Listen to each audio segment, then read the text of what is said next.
He's the legendary beacon of guiding light. After a spate of successful seasons, Grant Aleksander is a little older, a little wiser, and he's still one sexy star. Mimi Torchin has this exclusive. On Guiding Light, Grant Aleksander plays Phillip Spaulding, a man who's had complicated relationships with many women. It's you, Phillip. It's always been you. But he told Mimi Torchin that in real life, he's definitely a one-woman man.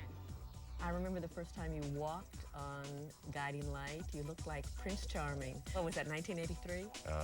It was 82, I think 82? December of 82, yeah. And you still sort of look like Prince Charming. You haven't changed all that Really? much. Yeah, well, I used to be a little more skin on this face.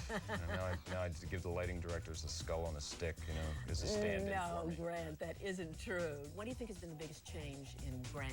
I have hit that part of middle age where I don't get as angry about things. I'm a more peaceful person now. You know, just being here, being able to spend my life, an enormous chunk of my life at this point with a woman that I've been madly in love with since I first saw her. I don't have much to complain about, so I'm a pretty happy person. Grant has been married to his wife, Sherry, since 1987. What is it that drew you to her when you first saw her, when you first met her? And did you know right away that this might be the woman that you would spend the rest of your life with? I felt drawn to her the moment that I saw her, and it just got worse with each passing moment.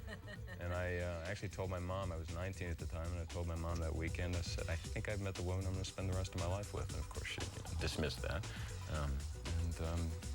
It's turned out that way. We've been lucky up till now. But what is it that you feel about being an actor for a living? The short answer is it sure as hell beats working for a living, and it sure as hell does. I feel enormously privileged to have been able to make my living this way. Because even on the worst days, when you're doing stories that you don't want to do, or if you're doing a remote and it's freezing or whatever, I still get up and I get to go have fun and be creative and get paid for it, and get paid a lot of money for it, you know.